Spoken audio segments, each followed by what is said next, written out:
summer tour rugby that's coming up in the next couple of weeks. I've been meaning to do this video for a couple of weeks now, but I'm actually glad that I didn't, because there's been some changes to the fixtures since I originally wanted to make this video a couple of weeks back. So what I'm going to do with this video, I'm going to run through the fixtures coming up for the next couple of weeks, just to get everybody excited. The rugby is back, it's continuing. Not only have we got the Lions tour, but we've got some amazing games to watch, and hopefully we're going to get some upsets as well. But first of all, I'm going to have a quick look at what we've got on Wikipedia confirmed at the moment. So these are different fixtures which I had penciled in the other day. So there's been a few additions and a few changes at I think it's like, say, kick-off times and also venues as well. Particularly the British and Irish Lions has changed quite a bit. So what we've got internationally to kick us off in June, we've got Japan playing a warm-up game against the Sunwolves, who are a Japanese domestic league team. Quite a successful one as well. So Japan will start to get their workings done to play the British and Irish Lions a fortnight later. So they're going to play the Sunwolves on the 12th of June, and that's going to come around in 2 weeks' time. So that's how soon it's going to be. So I hope everybody's really excited. It's going to kick us all off. So next we've got the Maori All Blacks against Samoa.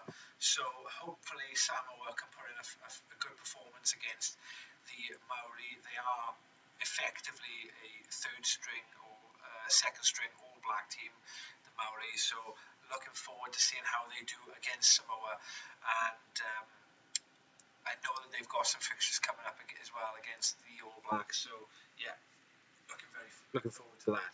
Then we have the big Lions curtain raiser in Murrayfield against Japan on the 26th of June.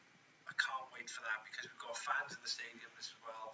And the last time the Lions played at home against Argentina in 2005, they were absolutely shocking. So hopefully, with Gatland at the helm now, and against a Japan team who will bring a good game. They do like to throw it about a bit. They are a very wide, attacking, expansive team. I hope it brings the best of the Lions out as well, and really sets the stall for the tour as well to get us going. Then the following day, on the Sunday, we have an England versus Scotland A game. Now, the A games, I still love watching the A games the night before the main international games back in the day. So the A teams used to play really on a Friday night, or maybe on a Saturday, depending if your team in the Six Nations was playing on a Saturday or a Sunday, you know. But since around, say, 2003, 2004, the A teams have been disbanded. I know that Wales, certainly, we folded our A team back in 2003 because of budget constraints, and I know that there was a massive reorganisation in Welsh rugby, in which case that the A team were one of the heads on the chopping block, which really totally disrupted Welsh rugby later on then, because I mean, we had a lot of our subsequent second golden era under Gatland. A lot of the original team members who won the first 2 Grand Slams in 2005 and 2008 came from the A setup. So people like Gethin Jenkins, Martin Williams, Shane Williams all played Wales A rugby, and often the Wales A team were actually pretty good, and would turn over the 2 main teams in France and England when our senior team were struggling quite a lot in the 90s as well. Similarly, our under-20s or under-21s, as they were back then, were very, very competitive. We had a fantastic player pathway, which unfortunately that's another video to do, but that's gone by the wayside. We are a second-rate power when it comes to under-20s at the moment. But anyways, with England Day, this is only benefiting England and Scotland. It's deepening Scotland's available talent, and also England's talent that's not going to be involved with the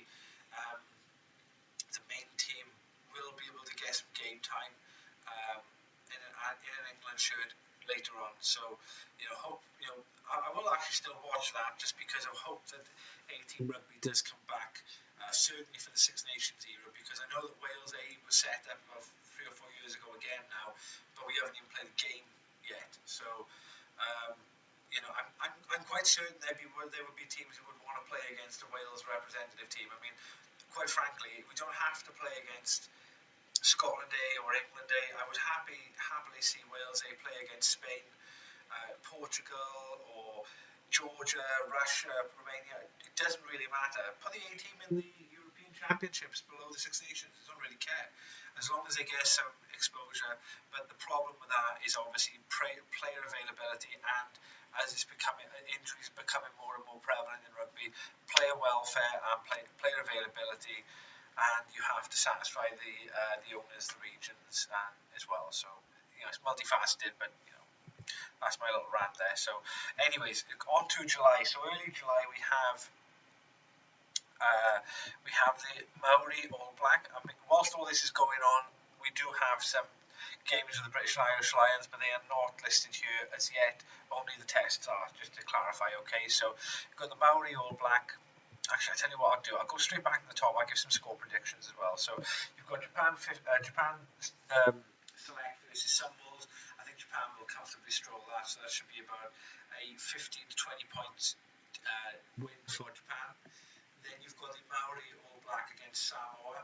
Depends what type of squad and Samoa are bringing, and again, with all the Islander teams, how much time are they going to be given to be in camp, to get together? Because the more time they're given, the better teams that they are, and they do trouble tier one nations.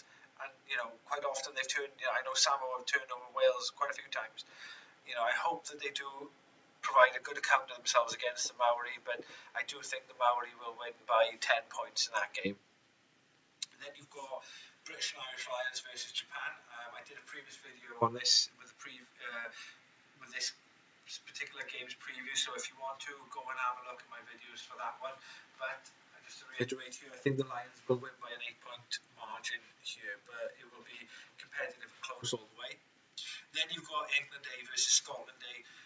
I'm just going by the definition that England have got a much larger player pool and much larger depth at the moment, and I can see a significant England victory here of around 15 to 20 points. Then we go down to the July fixtures. So Maori All Black against Samoa again. This one in Auckland. So this is being played at the same time, stadium, and the same evening as the New Zealand All Blacks versus Tonga. I think the Maori will win again. This one, though, will be a little bit closer. I'm going for the Maori by 5 points in the second test. Unfortunately for Tonga, I think this is going to be a significant victory for New Zealand. So this one will be by a margin of 35 points, and I'm being quite generous there, because the last time they played Tonga, it was a high-day. I think it was around 70 points. May have been more than that. I know they gave somebody a spanking. I think it was Tonga might have been even shipped around 92 points to 7 a few years back. So hopefully, like I say, they've been in camp for a little bit of time longer, and they can keep pace with the All Blacks for some time and make the game competitive. So next we've got South Africa versus Georgia. South Africa's warm-ups before the Lions test. I will say I'm over the moon that there's so many tier 2 and tier 3, or say tier 2 countries more so, that are competing against tier 1 nations in this summer tour. I think we need to keep it as much as we can. I know it's probably a symptom of COVID with the amount of travelling being done, but over the moon that the tier 2 countries are finally getting shots at the big boys, that they can perform and see where they are ready for their own development. So anyways, South Africa versus Georgia, I can only see one winner here. South Africa are going to run away with this by around 20 points in the first game. They may be a little bit rusty, but 20 points I think will be just about fair. Ireland versus Japan. So hope, it depends. Are you for Ireland? Are they going to be doing a revenge job on Japan, or can Lightning strike twice? Well, I know for certain Lightning does strike twice, because I remember when Samoa turned Wales over in Cardiff twice, in 91 and then 99. So I would be very surprised if Ireland didn't win this. But we will see. I'm going to go for a 5-point victory for Ireland. I just think that they will have enough to get over the line, despite how many that they have with the Lions. I think that by the time that the Lions game is done, I think that the Lions game is the one that the Japanese really want to get up for here. So yeah, I think maybe say 5 points, and Japan may take that result. You know, a 5 point defeat in Dublin isn't too bad for a tier 2 country who were getting thrashed around 10 years ago. So yeah, Wales versus Canada. Really over the moon to see Wales play Canada. I want Canadian rugby to come back to where it was back in the 90s. They were a really competitive team. They had a fantastic rugby side in the 90s and got to the quarterfinals at the 91 World Cup as well. So, want to see them put in a good performance against Wales. We'll have a depleted team because of the Lions, but I think Wales will come away with a 15 to 20 point victory against Canada. But I hope that the structures are there. They put in a good performance. They score tries in Cardiff, Canada, and take something away from the game as well. Uruguay versus a South American rugby 15. So Uruguay is gutting because I think Wales were due to tour Uruguay and Argentina and go to South America for the summer, but it's not possible at the moment with COVID. So Uruguay will have to play a representative team. I've got nothing to base this off whatsoever. So I'm hoping Uruguay can win because I like to see them do well, like when they beat Fiji in the World Cup. So Uruguay by 5, just a shot in the dark for that one. And then you've got England versus the United States on the 4th of July. You couldn't have written that better. Well, it's a shame it's actually not in the United States, actually, this one. Would have loved to have seen this in the United States. So, anyways, England in Twickenham playing America on the 4th of July. I hope the United States bring a good game. They did turn Scotland over a couple of years ago in the United States. I think, bar a red card in the World Cup, and they didn't play one of the other games. I was a little bit sort of disappointed with their World Cup performance because I think they have got the potential to do well. They've got the MLR going now. Hopefully that can breed some more talent coming through for them as well. Everyone says it is a sleeping giant. If they take it seriously and they can knit it together, they will be. By definition of their athlete base and their skill sets, the transferable skills of some of their sports that they play. Everyone knows of the NFL, basketball. The amount of transferable skill that you've got, and they've got the appetite for sevens rugby as well, with quite a few honours that they've had at sevens and winning the Las Vegas Seven and so forth. Hopefully they can perform against England, but England's depth is just frightening. Even though they've got quite a few away with the Lions, I would probably still hedge my bets on a 20 plus England victory over the United States there. And then it comes down to the big test series. I can't wait for the big test series this week. Apart from the Lions talk, which is out of the stratosphere, this one is a mouth-watering warm-up though, which is Australia versus France. Now, Dave Rennie has already shown signs of improvement for Australia. They drew with the All Blacks, and then they turned them over. They did well against an Argentinian side full of beans after beating the All Blacks as well. And I can't wait to see them take on France. Overall, I thought France were poor against Scotland when they lost in Paris in the last Six Nations game. They pulled it out of the bag somehow to beat Wales and deny us the Grand Slam. Take or leave where I thought that was given, to be honest with you. I was disappointed to not get the Slam, but we still won the championship, so it all worked out okay for everyone in the end. But I thought France overall, losing to a poor England team and then losing to Scotland, I think in a way though Scotland deserve that win in Paris, and I hope that they've got phenomenal squad depth. Their third string nearly turned England over in the Autumn Nations Cup, so hopefully they can go to Australia and do a job. With this game though, I'm going to go off the form that Australia showed in the Rugby Championship minus South Africa recently, and I will go for, I think, a first test win for Australia by 2. I think it's going to be very, very close, but I think Australia are going to pip it. I don't know whether France will give certain players the summer off. I hope they don't and they take all their best. But if they don't, if they even if they do, I think Australia will come out top of the first test. Then we've got a fantastic game then. So New Zealand versus Fiji. So in terms of athletic ability and flair for the game, nobody beats Fiji. Whether they can knit together an actual game plan and a structure, then that is the big question. They can be absolutely superb 1 minute, and then the next minute they lose to Uruguay. I thought they were very unlucky against Australia in the World Cup opener in that group. Definitely should have had a red card for a high tackle on Yato, but unfortunately they just couldn't stick it out and close the game out against Australia. They're no used to closing out those tight games, and I don't think this is going to be a tight game against the All Blacks. But I hope that, like Tonga, that I think Fiji have a way better chance than Tonga to put up a good performance, get some tries on the board, make the game competitive, and worry the All Blacks as well. So I'm probably going to go this one for I would say a 15-point win for the All Blacks for this one. I think they're just going to have too much, even if they do blood some new All Blacks, I think they're just going to have a bit too much for Fiji. And then we have the second South African-Georgian test. Now, the way these little two-test series usually go is either there's a blowout in the first test and competitive in the second, or vice versa. So I remember when Wales toured South Africa back in 2014, I want to say, and we got blown away in the first test.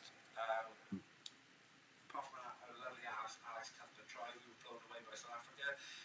And then the second test, we were pretty much leading until the last 5 minutes, and then Liam Williams decided to shoulder charge the winger in the act of scoring a try, in which case then ended up us losing the game with a penalty try.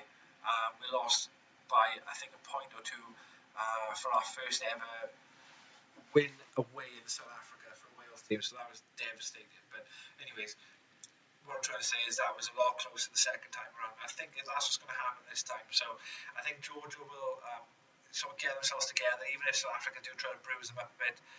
They'll have an eye on the test series with the British and Irish Lions. So I'm going to go for South African 12 to 15-point win for the second test. Then the England versus Canada, I think this is going to be a huge blowout, to be honest with you. I don't think Canada are at the level of the United States in North America, nor anywhere near teams like, say, Argentina. So I think this is going to be quite a big blowout. It's going to be 35 points to England, even if they do feel a weakened side. Then, in fairness, we've got Georgia going to Bucharest to play Romania. Romania, again, another rugby country that had a very good rugby history back in the 80s, 70s, 80s and 90s, particularly turning over French sides, beating Wales as well.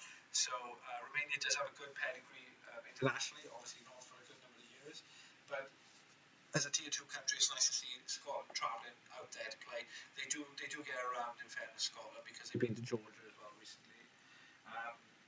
But I think, again, Scotland will come away with this with a 15-point victory against Romania. But hopefully it is a competitive game, and that they do take a lot away from the game, Romania, because these tier 2 countries need more exposure.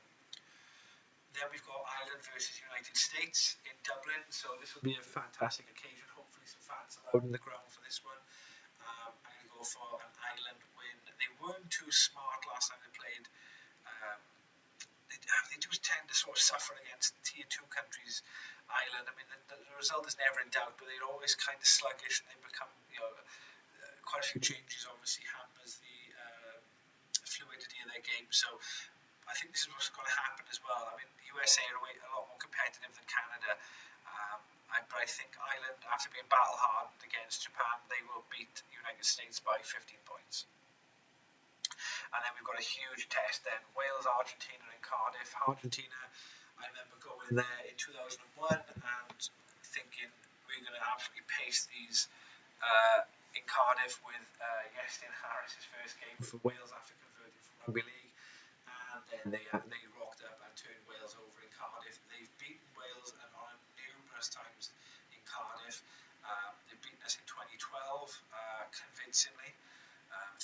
96-12, they beat us there. So they have got former um, pedigree to win in Cardiff. I hope that Wales do give a couple of opportunities to some of our new boys, like Jack Morgan and Aaron Owen in the centre, Kieran Williams in the centre. Do have a little look as well if we can integrate some of the boys who were unlucky to miss the Lions tour, like Lee Halfpenny, and get them boys in there. I know we're not going to find out too much, but ultimately these are test matches against Argentina and tough ones as well. First test is going to be really tough, but I think it could go either way. 3 points either way, Wales or Argentina. I'm going to go for Wales, but it could go either way, to be honest with you. Then the second test between Australia and France. So this one, I think you're going to see if Australia do beat France in the opening test. I think France is going to come back and they will win by a 7-point victory in the second test. There will be changes, of course, but I think France will sort of get themselves together if they do get beaten. I think the French team have got a lot more steel than in recent years. And I know that they were walloped, I think it was 3-0 down in Australia a few years back, and I don't think that sort of lay down and tickling their tummy attitude is with them anymore. In fairness to the coaching staff, I mean, certainly with Sean Edwards, he's not going to allow them to lie down. So I think the second test, you're looking at a France victory, 7 points I'm going to go for. And then we've got a second test between New Zealand and Fiji. Hopefully Fiji will have learned a lot by the first test, and despite the fact that I think they're going to win the All Blacks, I do think it's going to be closer than the previous test.